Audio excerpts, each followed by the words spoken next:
Moshe Avigdor Amiel was a Rav in Antwerp during the First World War and became the rabbi of Tel Aviv, famously beating out both Rav Herzog and Rabbi Soloveitchik. In his classic work, Drashot Elami, he points to the names of the parshios that end the summer. Ki Teitzei, Ki Tavo, Nitzavim. And he brings a powerful message from these very names. Ki Teitzei and Ki Tavo, you can try to escape. Your attention can be here, your attention can be there, but Nitzavim, you are always standing before HaKadosh Baruch Hu. This year the Yom Tovim are quote-unquote late, but very often when Ki Teitzei and Ki Tavo come towards the end of the summer, it marks a very interesting commentary. People take their vacations, especially in Eretz Yisrael, right at the end of the summer, during Bein HaZmanim, Ki Teitzei, Ki Tavo, and very often Parshat Nitzavim, which is the Shabbos often before Slichos. So that's when everybody is back. They've gone, they've done whatever they've done for the summer, but Achshav Nitzavim. But one can take this a step further, because Nitzavim runs right into Vayelekh. Rav Blach, the Telz Rosh Yeshiva, points out in his Sefer Peninei Da'as that the word Nitzavim is different than Omdim.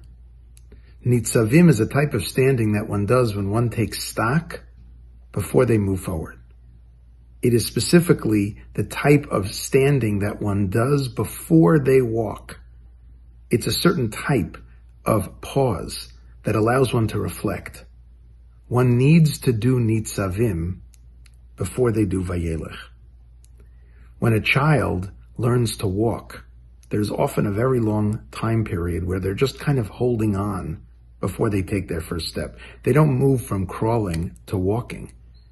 They have to go to the step of Nitzavim, standing, taking in things, seeing them from a very different perspective. And only after that pause are they ready to take that first step. As very often happens, we do Nitzavim-Vayelekh together. But that in no way means that we don't need that moment of pause. We're all about to embark on a multi-week journey of teshuva. Yes, we should have done that already from the beginning of Elul, and our Sephardic brothers and sisters have already been saying Slichot. Many of us will begin to say Slichot on Motzei Shabbat, and we will begin that process in earnest. Will we take a moment to stop and think, to plan before we run? The Yom Tovim, the entire Slichos process can be so exhausting, especially getting up early to say Slichos, running here, running there, making Yom Tov, that sometimes the very Yom Tovim themselves can get in the way. There's a famous story of the Chafetz Chaim sitting on a rock outside the Beis Medrash between Mincha and Ne'ilah. They used to take a break, not between Musaf and Mincha, but between Mincha and Ne'ilah. And when someone asked him what he was doing, he said simply, teshuva. Sometimes keeping the Yom Tovim, saying all the various tefillos, is a distraction to what's most important. It's so important in the parshios of Nitzavim-Vayelekh to take the next few days, to take a few moments on Motzei Shabbat, before we say Slichos, to stop and think, what is it that we need to change? What are the messages that HaKadosh Baruch Hu is trying to take us?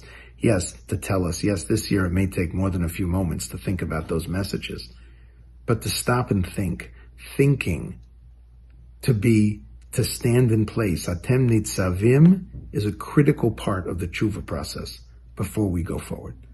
I want to wish everyone not just a good Shabbos, but a Ketiva v'Chatima Tova, Shana Tova. We should see Yeshuot v'Nechamot for Klal Yisrael.